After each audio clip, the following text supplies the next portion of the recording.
decided, though, as whether they finish top, second or even third. A draw tonight is enough for the Czech Republic to win the group. England need a victory if they're to go through in first place. The Czechs are unchanged from the side which drew 1-1 with Croatia in their previous match. It means that Patrick Schick again leads the line. Harry Kane does that for England with support from Jack Grealish making his first start of the tournament, and Bukayo Saka down the right with Kyle Walker behind him. Harry Maguire returns from injury to take his place in defence. Phil Foden's been left out of the squad completely because he's carrying a yellow card. England, though, without both Mason Mount and Ben Chilwell, because they're both self-isolating after spending time with their Chelsea teammate Billy Gilmour after England's draw with Scotland on Friday, since when Scotland's Gilmour has tested positive for COVID-19. The BBC's senior sports news reporter Laura Scott has been following this story for us. Mount and Chilwell have both been active on social media today, so what have they had to say? Yeah, so we've heard from both players on social media. Mason Mount saying he's absolutely gutted to miss tonight's game. He's featured in every minute of England's European Championship campaign so far.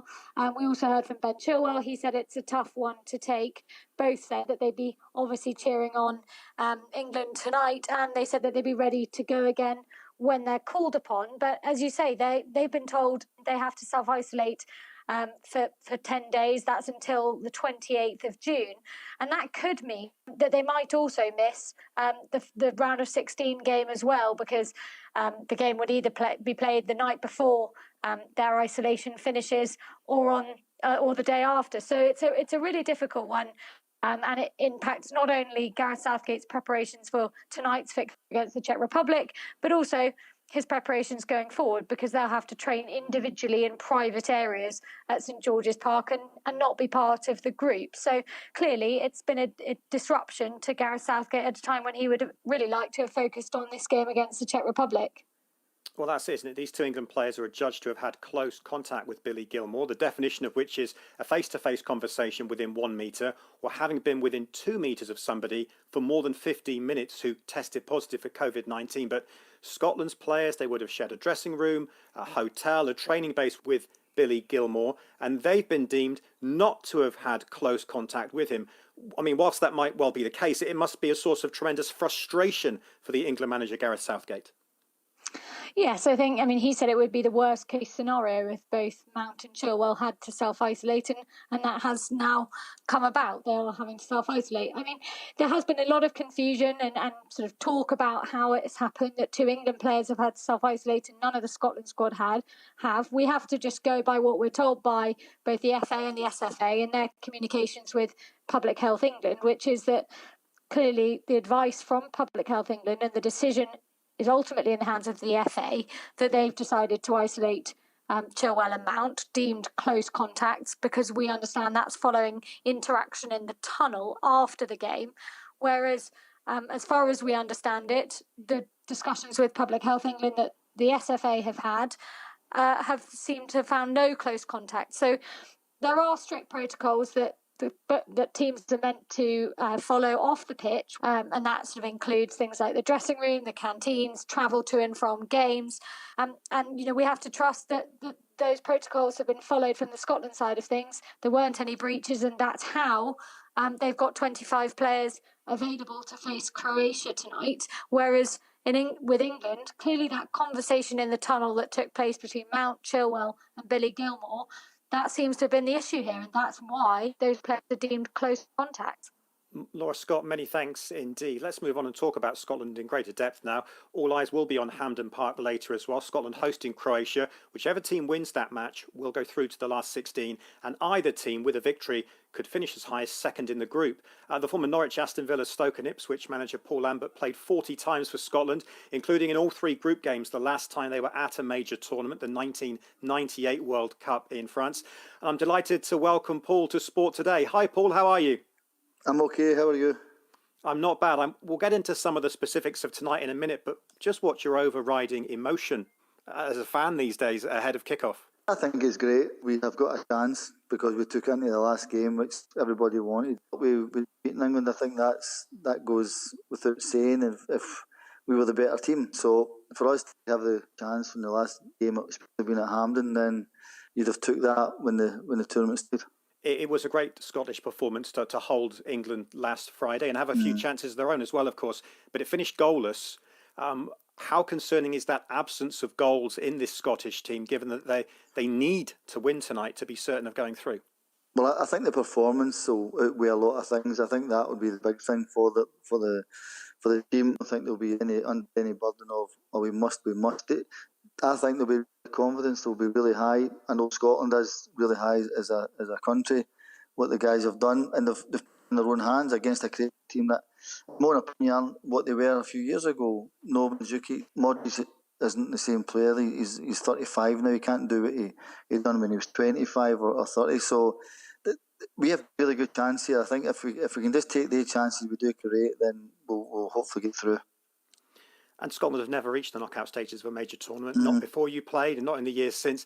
As somebody who wore that national team shirt, Paul, tell us what Scotland finally getting out of a group would mean to the country and to the country's football as a whole as well.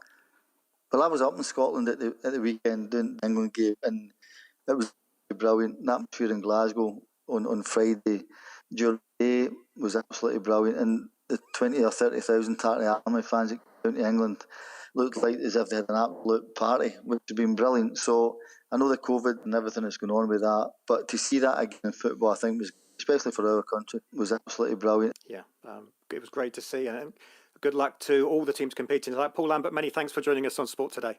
Thank you. Euro 2020 from the BBC.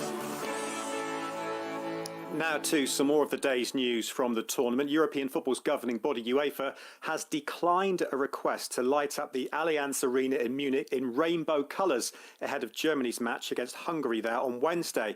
Our football reporter John Bennett is covering the tournament from the Hungarian capital Budapest and joins us now. John, first of all, give us the background to this. Why did officials in Munich want to light up the stadium in rainbow colours? Yes, this idea came from Munich's mayor. He made the request. It was in protest, really, against a new law here in Hungary, which went through last week. It bans the sharing of any content seen as promoting homosexuality and gender change to under 18s in schools. And that law has been strongly criticised by human rights groups and opposition parties as well. Hungary's government does not recognise gay marriage also and has a law restricting gay adoption. So the authorities in Munich, they wanted to make a statement. UEFA, though, aren't letting them do it before the game against Hungary. They say they've denied the request because of, and I quote, the political context. Here's UEFA's statement, or part of it. We understand that the intention is also to send a message to promote diversity and inclusion, a cause which UEFA has been supporting for many years. And consequently, UEFA has proposed alternative dates for the illumination which align better with existing events. The German Football Association have also said it would prefer any such protest to be held on a date other than Wednesday. So UEFA instead have proposed to Munich to light the stadium in rainbow colours on either the 28th of June or between the 3rd and the 9th of July. Of course, it would have been most impactful around the Hungary game. Of course, it would have been. What has been the reaction to UEFA declining the request, though, John?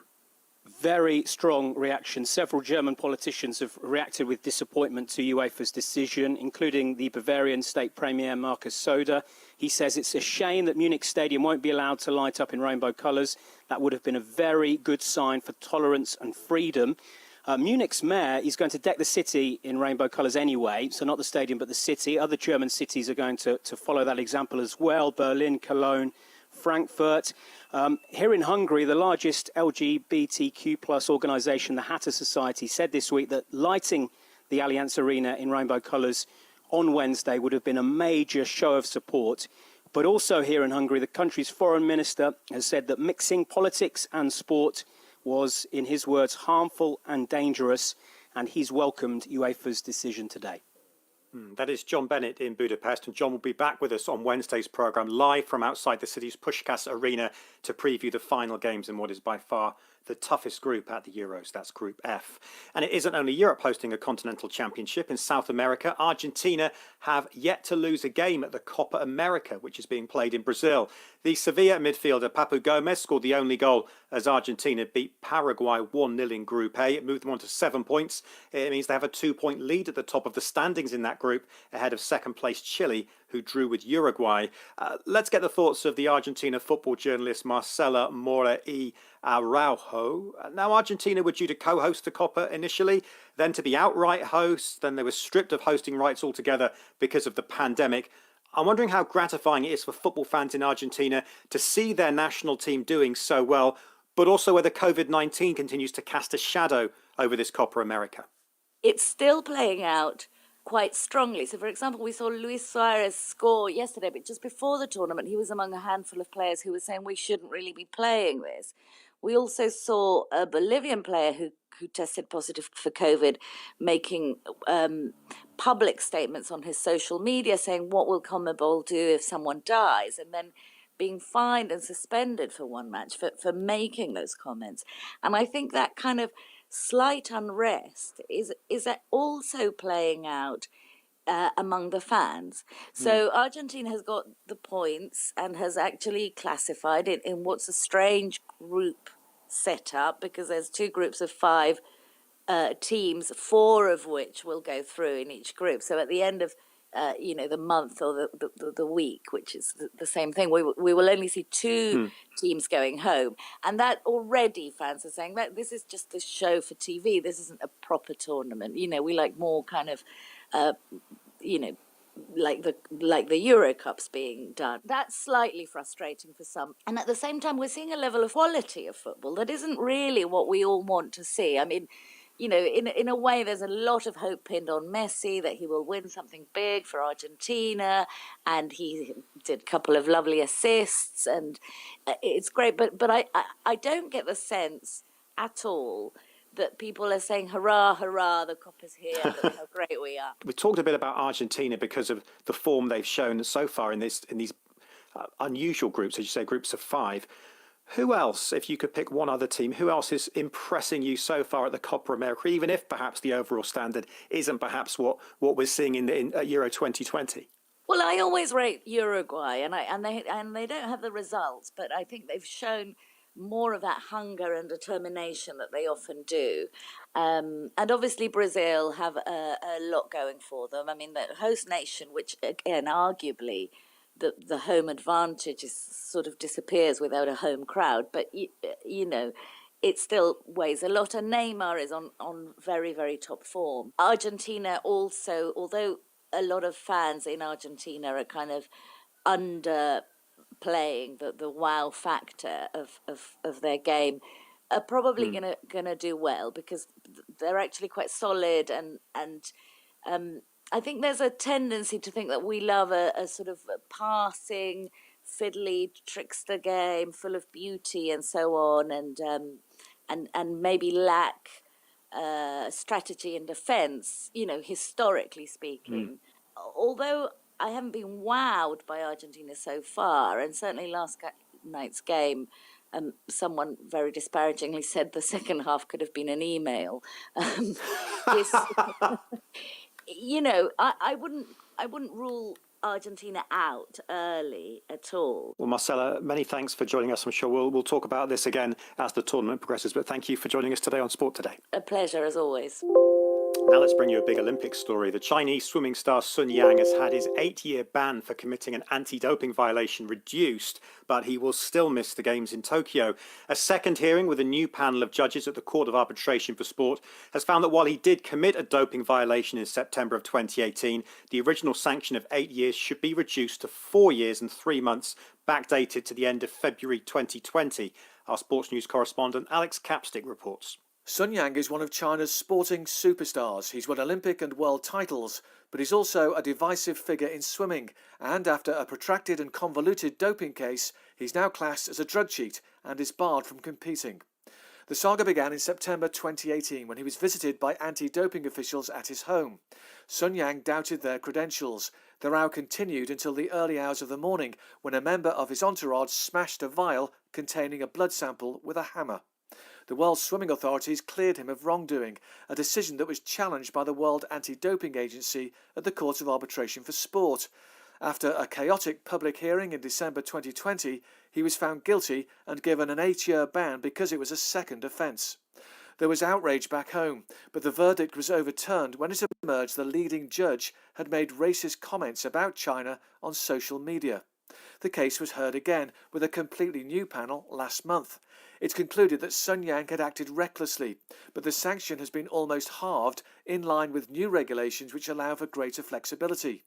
It does mean he's out of the Tokyo Games, although as the punishment has been backdated to the end of February last year, he could return just in time for the 2024 Paris Olympics.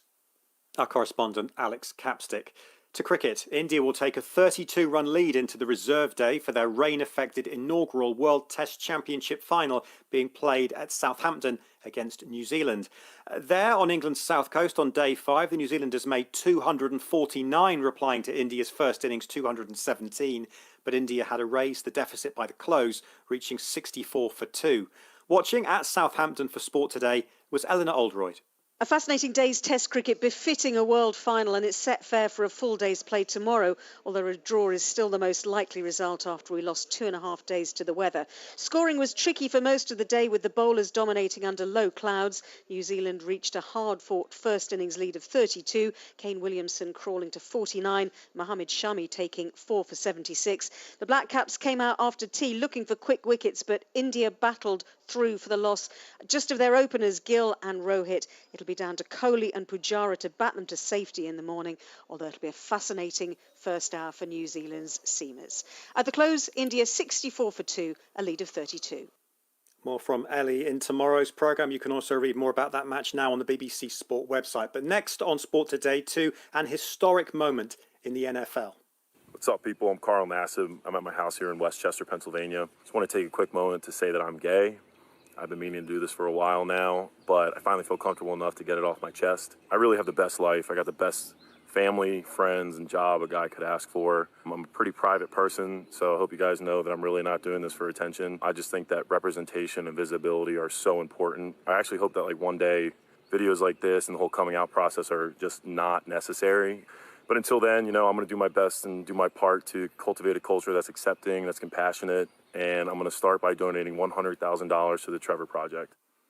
That is the Las Vegas Raiders defensive end Carl Nassib on his decision to come out as gay, and the Trevor Project, which he mentioned that is a suicide prevention service for LGBTQ youth in the United States. Let's bring in Cindy Boren from the Washington Post.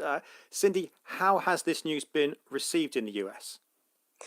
It's been received as with open arms, really. It's quite welcome. I think people have always been aware that there were a number of gay players in the NFL who have not come forward, actually active gay players. And finally, someone has broken the ice and said, I'm a football player who happens to be gay. I'm not a gay football player. And I think the timing was right, just as it was a year ago after George Floyd died, when the NFL admitted that it got systemic racism wrong. So it just felt like it was the right time. It wasn't that long ago when Michael Sam declared that he was gay right before the NFL draft, and he never played it down in the NFL. I think there was a real level of acceptance here. Now we'll see what it's like when the season begins, and maybe there are taunts from the stands or something, but so far it's been a very welcoming atmosphere for him. As you say, Michael Sam was open about his sexuality. He was drafted by the St. Louis Rams in 2014, but he never made their final roster, so he never got to play in the NFL. In Carl Nassib's case, what have his team had to say, and what's the NFL had to say? The NFL was welcoming as well, as were the Raiders, the team he plays for. You are aware, of course, that the Raiders have a long history of being at the forefront of hires and really sort of social movements. They had a head coach who was a Latino decades ago. They had a woman who was running the front office in Amy Trask. I was speaking of Tom Flores as the coach. So, this is really not anything that's unique to the Raiders. And Mark Davis, the son of Al Davis, who hired Flores and Trask, was very supportive. And so have teammates. They have been as well. So, at the moment, you haven't heard the kind of comments that you heard after Michael Sam came out, when players off the record were saying, "Oh, I don't want to be in a locker room with a gay guy." And we'll see where that heads. We don't we've got another month to go before training camp opens. And briefly, Cindy, this could percolate much wider than the elite level, couldn't it, as well, right down through college football? If people who are coming to terms with their sexuality think, maybe the NFL isn't a place for me, I can't see myself in that dressing room, or maybe now because of what Carl Nassib has said, that people looking to that career, they can see themselves in that setting, which is a huge change, isn't it? Oh, absolutely.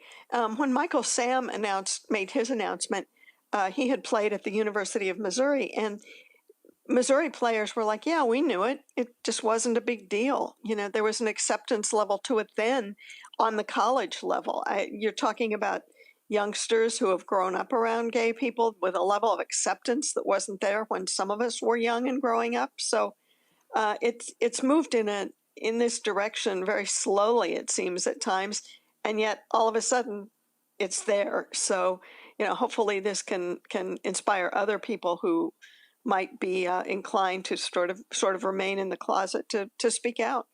Yeah, it's great the world is speaking about it today. Cindy, many thanks for joining us on the programme. Thank you. We're finishing here on Sport Today with the NBA playoffs. Game 2 of the Western Conference Finals gets underway later. However, Chris Paul and Kawhi Leonard will be absent once again for the Phoenix Suns and the Los Angeles Clippers, respectively.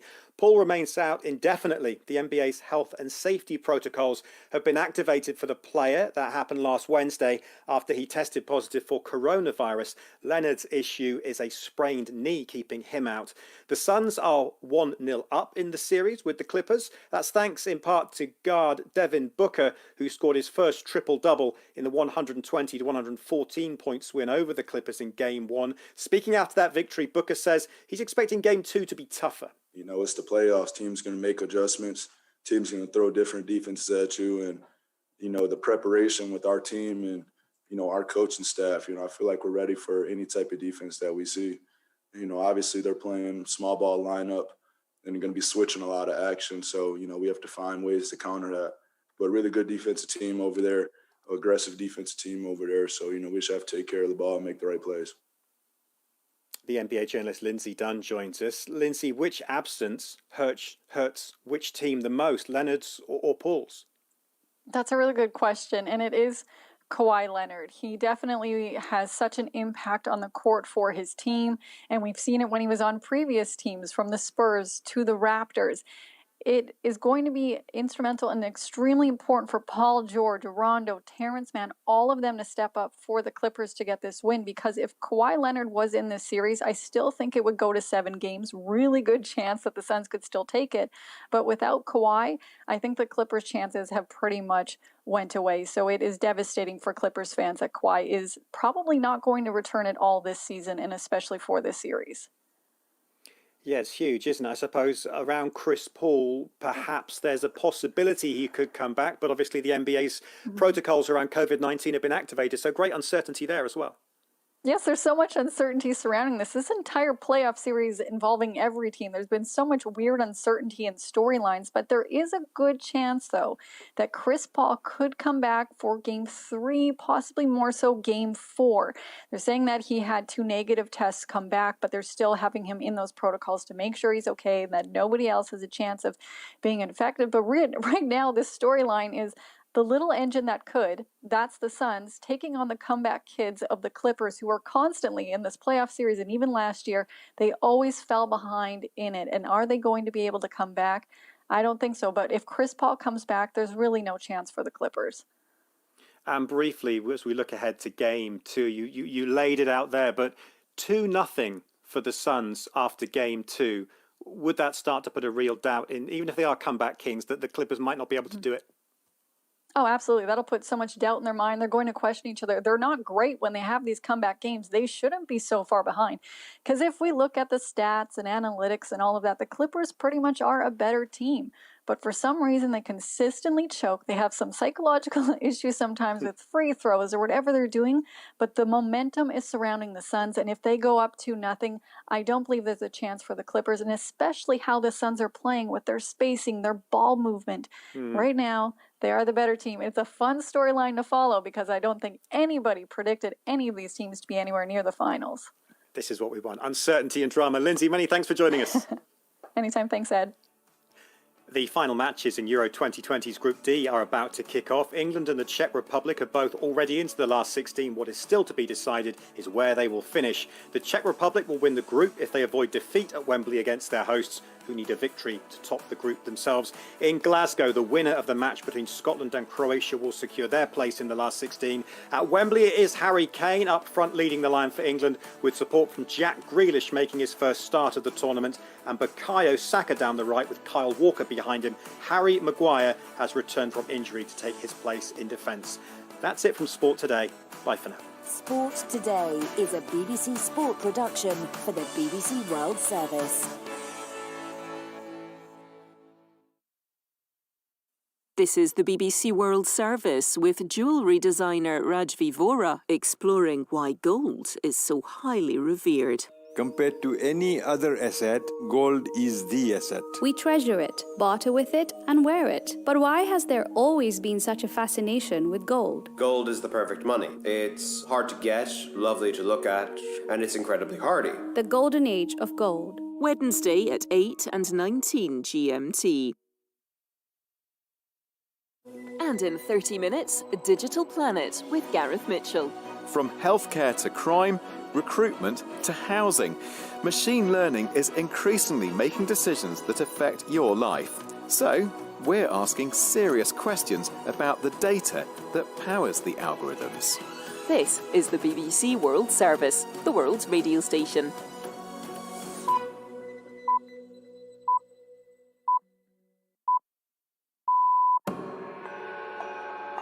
In December